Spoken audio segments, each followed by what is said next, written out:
With us now is Max. Hello, hello, and hello. So you were the final panelist today at NAPI 2022. What did you think about today? Truthfully, I just came for the panel. Okay, were you out like shopping and stuff today and you just like breezed in, did your thing, and that's it? I've been working all day. Okay. But it was nice to come in for the panel and meet other executives, Peter at Estrella and Toby at Universal Alternative Television. We exist in a very entrepreneurial space at Filmrise and in a new realm of free streaming. So it's nice to see and interact and learn from those that have been in the space for a longer period of time, hear what the norms are, so that we can actually break them. So you like to disrupt things. You like to do things your own way. Okay, so Filmrise, tell us about the history of that and what's happening there now. Sure. So Filmrise was started 10 years ago by Danny and Jack Fisher. They were the former founders of City Lights Media Group. The ideology for the company was to use analytics to identify film and television library content, measure the demand from audiences, and determine be able to determine how popular something is, and therefore, how much money it can make, which then informs what to pay for it. So we've scaled that business, acquiring film and television libraries, working with production companies, distributors, and producers over the years to help them better monetize their content. And the accumulation of high quality content that's been vetted by our analytics has helped to open the doors with every major streaming platform under the sun, and we've become their primary content suppliers to the point where they actually have become reliant on Filmrise as a key provider of content and provide a regular supply of their programming. Are you like a matchmaker then, Max? Is that kind of how it works? Like, does somebody come to you and they're like, okay, I have a talk show that's like this, this, and this, or I have a drama and I have a this, and then are you like a broker?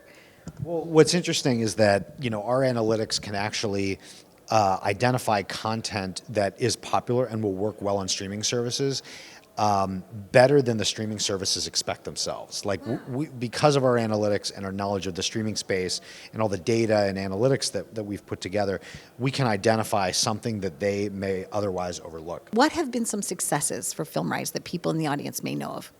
Forensic Files, Unsolved Mysteries, Iron Chef, Hell's Kitchen with Gordon Ramsay. In our original productions, we're entering a new season with of Bloodline Detectives with Nancy Grace, which was an original show that I put together with a production company in Ireland called Peninsula Productions. So we've just started production on the 40th episode. We also created the show with another production company called Meet, Marry, Murder. We were able to bring Michelle Trachtenberg onto the show to be the host. That became Tubi, Fox's free streaming platform. That became their first original series. You are so passionate, I can tell. You just love, love, love what you do. How do you know when you're on the wheel? Like you're on the wheel and it's going, and then all of a sudden, like, you launch something and then you've got to replace that. How many hours do you put in each day, like on that wheel? I really strive to have a good work-life balance. It's something that I struggled with, and I think a lot of other people struggled with during the pandemic. So I try, I like to work New York City hours, 8 LA time until like maybe 4:30 in the afternoon, and then try to have a clean break so that I can make dinner. I'm very passionate about cooking. My fiance and I can watch TV together. We can play with our dog.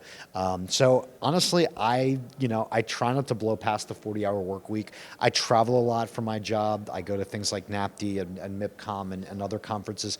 Those are inevitably more than 40-hour weeks. So that's where I put in a lot of the energy over and above. Is there any bit of advice you'd like to give someone that wants to maybe get into our industry?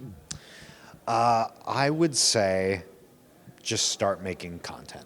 Anybody can do it. It's cheaper than it ever has been. You have outlets of distribution that are literally, at your fingertips.